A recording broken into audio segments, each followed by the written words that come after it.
G'day, we're David and Paula. Like many people, we've been working hard for many years and we're too young to retire, but we've decided to take a gap year from work.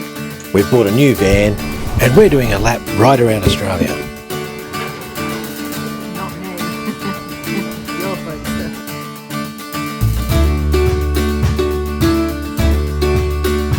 This episode we make the best of it and enjoy Exmouth while our car is repaired. We head to Cape Range National Park and tick off one of our bucket list items to swim with whale sharks. And then... So having lost our car for 10 days, I'm back in a limbo. Is this the end of the trip? This is just absolutely insane.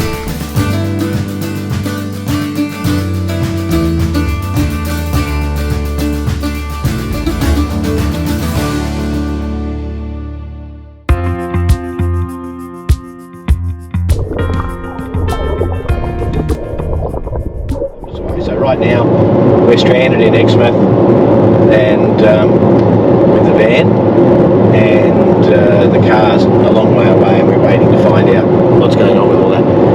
So anyway, so we'll make the best of it, and we're heading out to do a little bit of snorkelling and stuff at a couple of the beaches out at Cape Range National Park. Just drive out. We'll probably do this a couple of trips, so we're just sort of checking out a little bit of our snorkelling gear and those sorts of things, because we really haven't actually trialled some of this stuff since we bought it back home. See how it all goes, because we're going to go out hopefully again, if everything's going okay. We'll go out to a whale shark swim late next week as well. So we're just going to...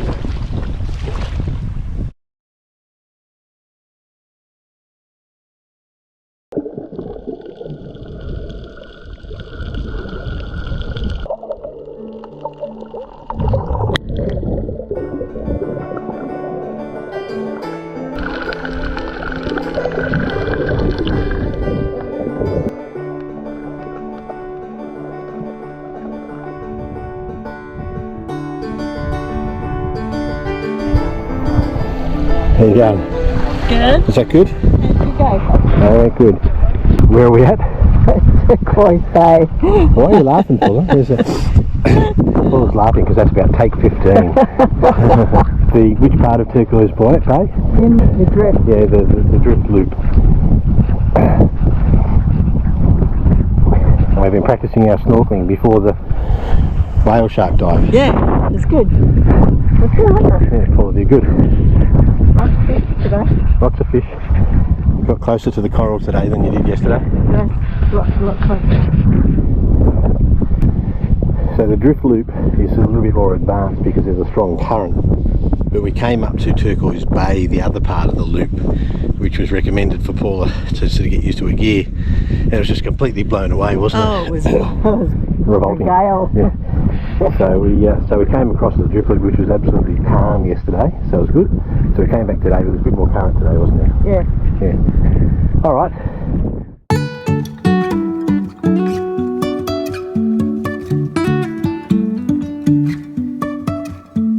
Life is a winding road, no telling where it goes. Driving through days and nights, won't stop for traffic lights. And I really wanna know if I will ever figure out where the road goes. Even if I'm falling down, I will keep on searching for my highs.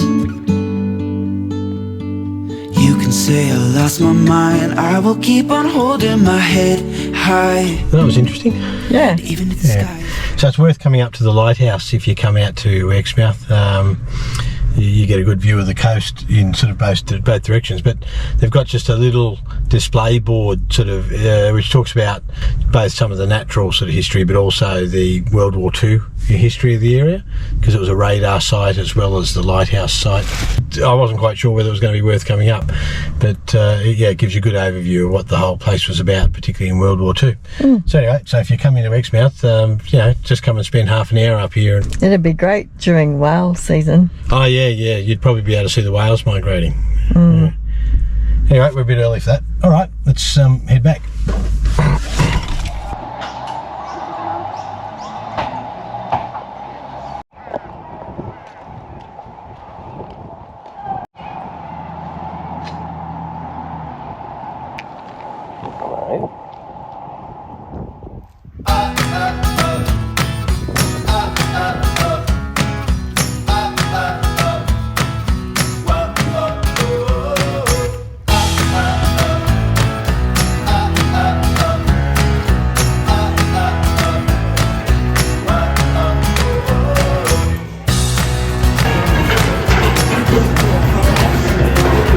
Not me. Yours. Yours.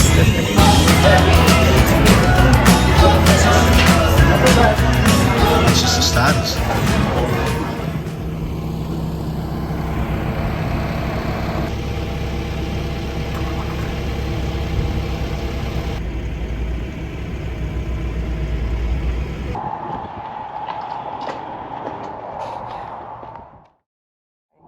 Where are we? We're at Osprey. Yeah, so Osprey, and it's about 7:30 in the morning. So you can see the Cape Range just behind us with the sun not long come up. So it's about 7:30 in the morning, and we're heading to Tantabiddy boat ramp. So we're going to go off, hopefully, and swim with whale sharks today. Bit blowy. It's a bit blowy and a bit cool actually. Yes. Yeah, we weren't expecting it to be cool. But we'll see how we go. And so we're going on a catamaran. So we'll see how that all goes. And hopefully by the end of the day we can show you some pictures of us swimming with whale sharks. Yep, or in my case attempting to. Or if Paula's been doing okay, she's been practicing her snorkeling. Let's see how it all goes. Yeah. Bye.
So this is Osprey Bay.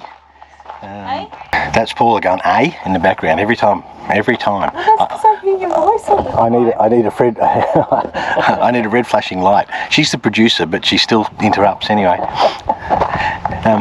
It's a glorious, absolutely glorious day here. I thought I'd do a quick show around. Now, I thought we were going to get the worst spot in the best address getting into Osprey Bay, because we'd booked right on the 180 days. You know, you can only book 180 days in advance. So some friends had given us a tip, get straight on. It was late at night, got on, and there were only 2 sites left even then when I got on. So we've got site 27. So you can see that we have got water views, but it is interrupted by a view of the loos. We were a bit worried about that, but actually the facilities here are actually relatively modern. They're camp facilities, they're drop dunnies and those sorts of things, but they are clean, and the camp hosts or volunteers, they do a fantastic job here. Yeah, so hats off to them. You know, so they've been brilliant, and people have been mostly good. If you can hear a plane in the background, that's one of the spotter planes for the whale sharks. So anyway, what I'll do is I'll go around, show you a quick look at Osprey Bay Campground. We're in the non-generator site. There's a generator site as well. It looks just as good, you know, if you can put up with some generators. There hasn't been too much noise. And as you know, we'd had some car troubles, so we lost 2 days of our 7-day booking. We surrendered that, and the camp host thanked us for doing that, because a couple of people managed to get in and enjoy our site for a couple of days. But I'll race around, show you the camp very, very quickly. But the most important thing about this camp is its proximity to the Ningaloo Reef and the Cape Range National Park and the snorkelling and the whale sharks and all of those sorts of things. So we've had a great time, and I'll show all of that overlay. But anyway, let me quickly take you around, show you the bay, the campground.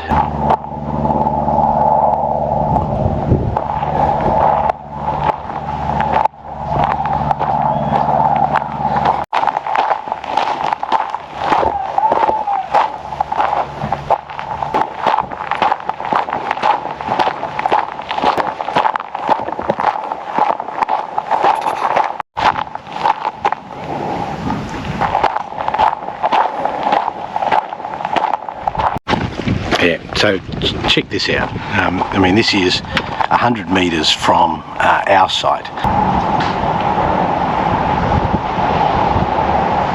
And these are the pics of the sites. Just have a look at the camp map to get the numbers of those. They've all got perfect bay views. We've just got water glimpses, as the real estate agents call it. But great view of the range itself. And it's just as pretty looking in the other direction as it is looking out to the bay. I won't go all the way down to the beach because there's kids getting ready to snorkel. I thought I'd show you just how close you can actually get. And the snorkelling here is quite good. Very, very placid turtles, some coral, but just good, pretty safe. Swimming in all tides. So again, we'll show you some of the footage at Osprey Bay, and then 15 minutes down the road is Oyster Stacks. It's brilliant. It's probably the best of the snorkelling that we did. And then a little bit further down the road is Turquoise Bay and the drift dive, and that was good fun.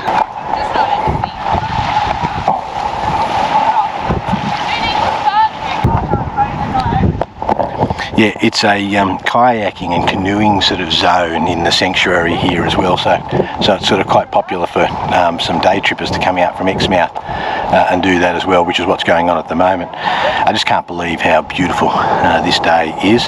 Yeah, and if you have a look, there's that shelter there, that's part of the day use area. The current camp hosts, they do a happy hour there. Everyone just sort of brings a drink over and sort of meets some of the other campers there. So, you know, you normally get about a dozen people turning up. You can see our van just over there. So it's 100 metres at the most from the entry into the snorkelling here at Osprey Bay. Yeah, and the only negative about the place is that when the winds get really blustery, and we had some very blowy easterlies and nor'easterlies here, it can wash some of the snorkeling out, but it can get very dusty in these campgrounds. So on those days, you just got to sort of bunker down the caravan and try and make the most of life anyway. But on glorious days like today, it's all worth it. So, but anyway, I hope that gives you a bit of a feel.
So having lost our car for 10 days, we're just driving out of Exmouth and it's just gone back into limp mode. So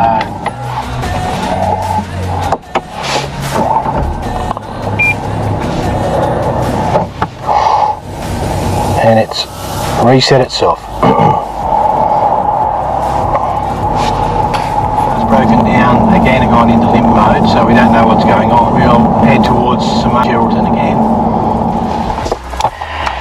So we called roadside assist. That just sort of threw us into the system, and they just wanted to tow us from where we were, and that would have just towed us back to Exmouth.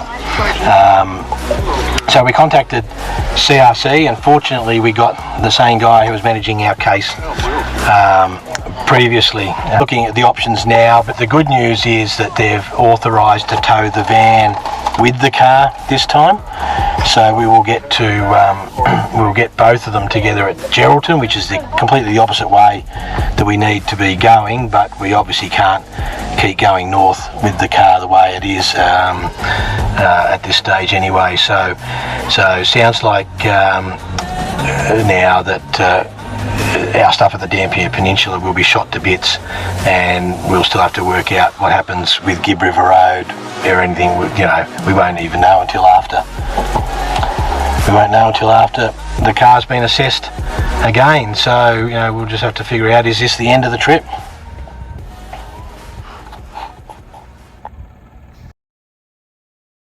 Again, thanks for joining us.